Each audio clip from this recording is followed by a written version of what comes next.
Selamat pagi anak-anak, ciao sang hao. Bagaimana kabar kalian hari ini?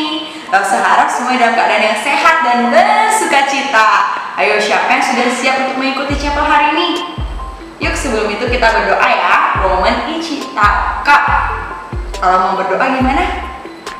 Close your eyes. Okay, good. Let's pray together. Tuhan Yesus, terima kasih untuk pagi yang cerah ini. Dan sebentar kami akan memulai kegiatan chapel kami Tuhan, dari awal hingga akhir Tuhan. Kami minta tolong Tuhan agar Engkau ada di setiap hati kami Tuhan, agar kami bisa mengikuti chapel ini dengan baik Tuhan. Berikan kami Tuhan kesiapan hati yang mau sungguh-sungguh lagi Tuhan untuk mengikutinya. Dan sebentar kami akan memulainya dengan pujian. Tolong sertai kami ya Bapa, agar semua berjalan dengan lancar. Di dalam nama Tuhan Yesus kami siap. Yang percaya katakan amin. Untuk mengawali ibadah kita, mari kita nyanyikan lagu Hati-hati gunakan tanganmu, kakimu, lalu mulutmu, dan juga matamu. Lalu dilanjutkan dengan lagu Bohong-bohong itu dosa. Dan mendengar firman Tuhan, kita akan menyanyikan lagu Bapa Engkau Baik.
kabar?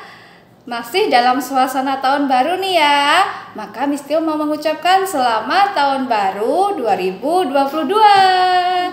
Wah anak-anak, bersyukur ya kita diberikan kesempatan oleh Tuhan untuk mengikuti ibadah chapel yang pertama di semester 2 di tahun 2022 ini ya anak-anak. Nah, tadi kita sudah memuji Tuhan, kita sudah menyembah Tuhan ya. Saatnya kita akan mendengarkan firman Tuhan ya anak-anak. Ayo semuanya duduk yang tenang, duduk yang baik. Kita akan mendengarkan firman Tuhan. Namun sebelumnya kita akan berdoa ya. Mari semuanya kita melipat tangan, menutup mata, kita berdoa kepada Tuhan. Tuhan Yesus yang baik, terima kasih Tuhan. Engkau selalu memberkati kami dan menjaga hidup kami. Tuhan Yesus, kami telah memuji dan menyembah-Mu dengan sukacita. Dan sekarang kami mau mendengarkan firman Tuhan. Kiranya Tuhan menolong kami supaya dapat mendengarkan dengan baik. Terima kasih Bapa, di dalam nama Tuhan Yesus kami berdoa dan mengucap syukur. Haleluya, amin. Nah anak-anak semua sudah siap mendengarkan firman Tuhan ya. Nah yuk kita ambil Alkitabnya, kita akan membaca firman Tuhan. Oke, hari ini ya firman Tuhan akan diambil dari kitab Perjanjian Baru, yaitu dalam 1 Petrus 3. Yuk kita buka yuk 1 Petrus 3 ayat 10 sampai 12. Kita baca sama-sama ya. 1 Petrus 3 ayat 10 sampai 12. Ayat yang ke-10. Siapa yang mau mencintai hidup dan mau melihat hari-hari baik, ia harus menjaga lidahnya terhadap yang jahat dan bibirnya terhadap ucapan-ucapan yang menipu. Kemudian ayat 11, ia harus menjauhi yang jahat dan melakukan yang baik. Ia harus mencari perdamaian dan berusaha mendapatkannya. Ayat 12, sebab mata Tuhan tertuju kepada orang-orang benar dan telinganya kepada permohonan mereka yang minta tolong. Tetapi wajah Tuhan menentang orang-orang yang berbuat jahat. Nah anak-anak, dalam 1 tahun itu Tuhan menyediakan 365 hari. Ya, setuju ya? Nah, hari ini tanggal berapa? Ayo siapa yang ingat? Hari ini adalah tanggal 14, betul sekali, tanggal 14 berarti kita sudah menjalani 14 hari di tahun 2022. Nah, bagaimana? Apakah yang kita lakukan, yang kita ucapkan, yang ada di dalam hati kita selama 14 hari ini? Apakah hal yang baik atau hal-hal yang kurang baik? Yuk, kita melihat ya. Kita melihat firman Tuhan ini. Anak-anak, jadi Tuhan menyediakan setiap hari itu baik ya. Selama 365 hari ini baik. Oke anak-anak? Nah, tidak ada hari yang tidak baik. Nah, bagaimana caranya kita menjalani setiap hari yang baik ini dengan hidup yang benar? Bagaimana caranya supaya kita dapat menjalani 365 hari dalam tahun 2022 ini dengan hidup benar ya. Yang pertama caranya adalah di ayat yang ke-10 ya. Di 1 Petrus 3 ayat yang ke-10 itu, siapa yang mau mencintai hidup, anak-anak mencintai hidup kan? Kita semua mencintai hidup ya. Nah, dan melihat hari-hari baik, di sini dikatakan supaya kita menjaga lidah. Jadi Tuhan mau kita menjaga perkataan kita.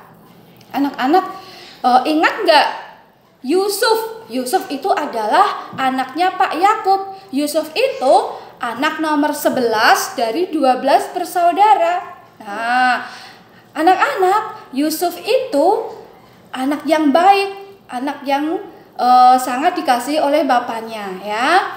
Nah, karena apa? Karena Yusuf itu adalah anak yang sangat disayangi oleh bapaknya, anak-anak ya.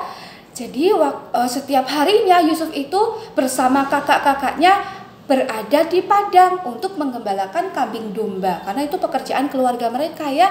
Nah, menggembalakan kambing domba. Yusuf sangat baik kepada kakak-kakaknya, kepada saudara-saudaranya ya. Nah, karena Yusuf ini sangat disayang oleh bapaknya yaitu Pak Yakub, Yusuf dibelikan atau dia mendapatkan jubah yang sangat indah, sementara saudaranya yang lain tidak. Nah, kemudian anak-anak ini membuat saudara-saudaranya itu tidak suka kepada Yusuf. Dan lagi Yusuf bermimpi, 2 kali Yusuf bermimpi loh anak-anak ya. Mimpi yang pertama adalah Yusuf melihat ya, dalam mimpinya itu ada 12 bulir gandum. Nah, ya ke-11 yang lainnya itu sujud menyembah kepada gandumnya Yusuf. Itu yang pertama. Yang kedua mimpinya adalah ada 11 bintang dan 1 matahari dan 1 bulan itu sujud menyembah kepada Yusuf. Nah, orang tuanya menegur Yusuf, mimpi apa itu Yusuf ya? Dan saudara-saudaranya semakin tidak suka kepada Yusuf. Mereka berkata ya, mereka berpikir dan berkata, apakah kamu akan menjadi pemimpin kami? Katanya begitu ya. Tapi Yusuf tidak berkata-kata yang bohong. Yusuf berkata benar anak-anak. Dia menceritakan mimpinya dengan benar. Dia tidak berbohong. Nah, anak-anak, di dalam kehidupan kita juga tidak boleh berkata yang tidak benar, berkata sia-sia, berkata yang tidak jujur ya. Kita memperkatakan yang benar, berkata yang baik, bukan kata-kata yang tidak baik ya. Nah, kemudian anak-anak, Yusuf ya dijual karena saudaranya tidak suka. Yusuf dijual kepada orang Midian. Orang Midian ini akan pergi ke Mesir anak-anak. Nah, sesampainya di Mesir, Yusuf dijual lagi ya, dijual lagi kepada seorang pegawai istana yang bernama Potifar. Nah, tapi anak-anak, Tuhan menyertai Yusuf. Tuhan menjaga dan memberkati Yusuf sehingga ketika dia bekerja di rumah Potifar, dia diberkati. Semua yang dikerjakannya diberkati. Lalu Yusuf dipercaya untuk menjadi kepala dari para pekerjanya Potifar ya. Nah, tapi karena Yusuf ya itu elok parasnya, elok itu tampan begitu ya. Yusuf elok parasnya dan juga manis sikapnya. Nah, itu ada di Kejadian 39 ya. Cerita ini ada di Kejadian 39. Yusuf itu elok parasnya dan manis sikapnya.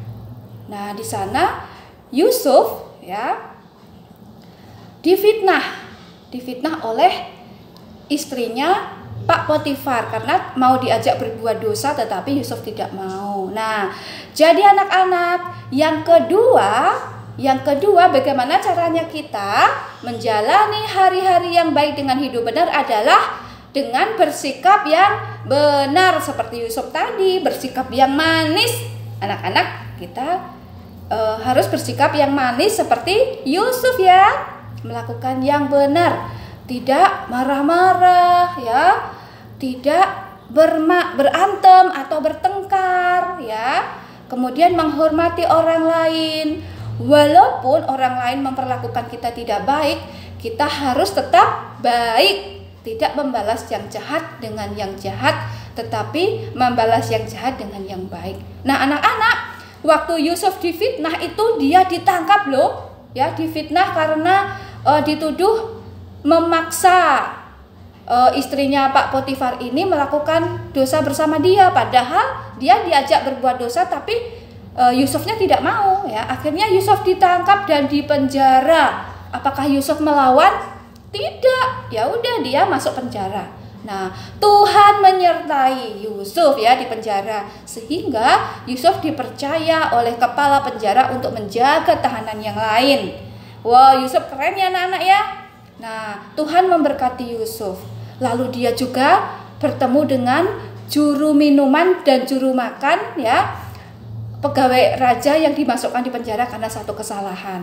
Nah, di sana Yusuf baik kepada mereka dan mengartikan mimpi, ya, mimpi mereka diartikan. Lalu setelah juru minuman dan juru makanan raja ini dipanggil dan mereka mendapatkan arti dari mimpi itu, Yusuf dilupakan. Tetapi Yusuf tetap sabar, ya. Yusuf tidak berteriak-teriak, "Woi, juru minuman, kenapa engkau melupakan aku?" Dia tidak berkata seperti itu, anak-anak. Dia menjaga sikapnya, dia tetap baik, dia sabar, dia menyerahkan semuanya kepada Tuhan. Nah, pada suatu ketika Raja Firaun, yaitu Raja Mesir, bermimpi juga, ya. Dia bermimpi, dia melihat 7 ekor lembu yang gemuk, dan kemudian datang lagi 7 ekor lembu yang kurus. Lalu lembu yang kurus ini memakan lembu yang gemuk, gitu ya.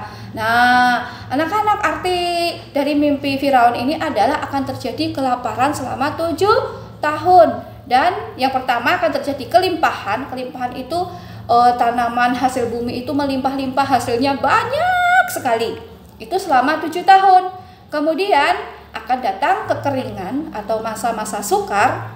Tanaman itu tanah yang kering, tidak bisa menanam, tidak bisa bertani, ya. Itu terjadi selama 7 tahun juga.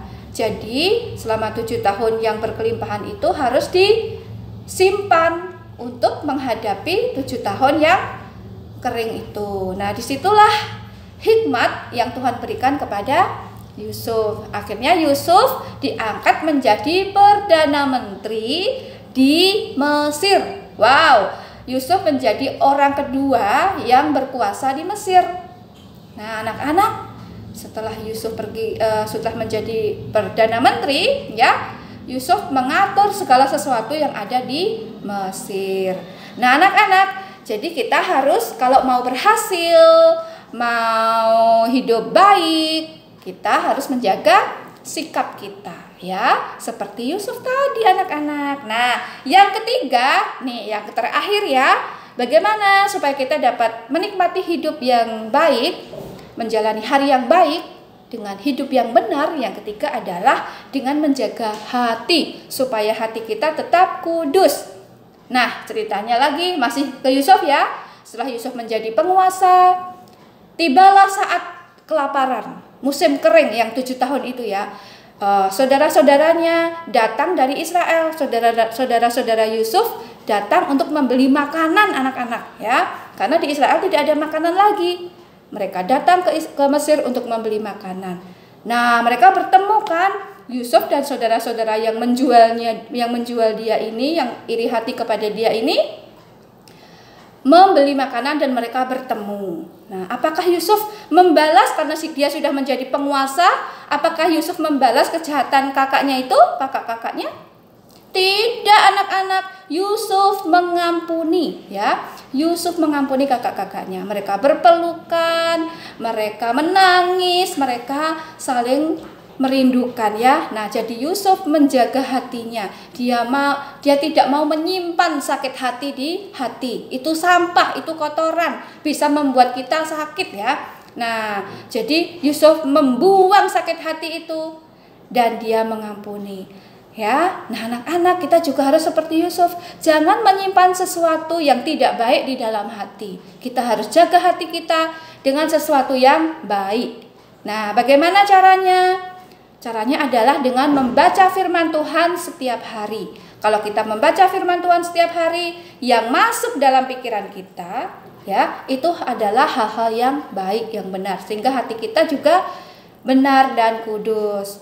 Nah, anak-anak, selain itu apalagi, ya? Ayo, kalau anak-anak suka menonton video atau film, lihatlah tayangan-tayangan yang baik juga. Yang tidak baik tidak usah dilihat, ya. Kalau kita membaca, ya, mata kita harus dipakai untuk membaca bacaan-bacaan yang baik, melihat hal-hal yang baik saja. Jangan ngintip-ngintip, ya. Kalau buka video ngintip-ngintip tayangan yang tidak baik, itu dapat merusak hati kita, pikiran kita, dan masuk hati kita, ya. Terus kemudian kalau kita berkumpul dengan teman-teman, kita tidak boleh membicarakan orang lain, ya. Supaya apa? Hati kita tidak terpengaruh dengan hal-hal yang tidak baik. Gitu anak-anak ya. Jadi mari kita menjaga hati kita tetap kudus, tetap suci dengan firman Tuhan ya. Nah, jadi anak-anak ada 3 hal penting yang harus kita lakukan supaya kita hidup dengan baik, menjalani hari-hari dengan baik, dengan hidup benar. Yang pertama adalah menjaga perkataan kita. Yang kedua, menjaga sikap kita. Kemudian yang ketiga apa? Menjaga hati kita. Oke anak-anak, amin untuk firman Tuhan. Puji Tuhan ya. Nah sekarang kita akan berdoa. Mari anak-anak kita bersatu dalam doa. Bapa di sorga, kami bersyukur untuk firman-Mu hari ini. Terima kasih Tuhan, firman-Mu mengingatkan kami, mengajarkan kami, supaya kami dapat menjalani hari-hari kami di tahun 2022 ini dengan hidup benar. Tuhan, ampuni jika selama ini kami belum melakukan yang benar. Kami masih belum berkata-kata dengan baik. Kadang-kadang kami melakukan sikap yang kurang baik juga, dan kadang hati kami masih menyimpan kemarahan dan belum mengampuni. Tuhan, mulai saat ini kami mau berkata dengan benar, berkata yang baik, menjaga ucapan kami supaya ucapan kami ini memberkati dan membawa damai bagi orang lain. Tuhan, kami juga mau menjaga sikap kami supaya kami tidak menyakiti orang lain, tapi kami membawa damai bagi teman-teman sekeliling kami dan menjadi berkat. Tuhan, kami juga mau menjaga hati kami tetap kudus dengan firman-Mu. Terima kasih Bapa, dan saat ini kami telah mendengar firman-Mu. Tolong kami untuk kami dapat terus mengingatnya dan melakukannya dalam kehidupan kami. Kami mengucap syukur untuk firman Tuhan di dalam nama Tuhan Yesus. Haleluya, amin. Baiklah Bapak Ibu, sekarang waktunya untuk kita memberikan yang terbaik. Nah, untuk persembahan kali ini Bapak Ibu boleh transfer ke nomor rekening yang tertera. Baik Bapak Ibu, sebelum kita memberikan persembahan, terlebih dahulu saya akan memimpin kita di dalam doa persembahan. Mari kita berdoa. Bapak, kami mengucap syukur untuk pagi hari yang indah ini ya Bapak. Kami masih bisa memberi yang terbaik untuk Tuhan. Kiranya Tuhan memberkati orang-orang yang memberikan persembahan pada hari ini ya Bapak, dan juga orang-orang yang akan mengelola uang persembahan yang diberikan ya Tuhan untuk memperluas kerajaan-Mu. Di dalam nama-Mu kami berdoa. Haleluya.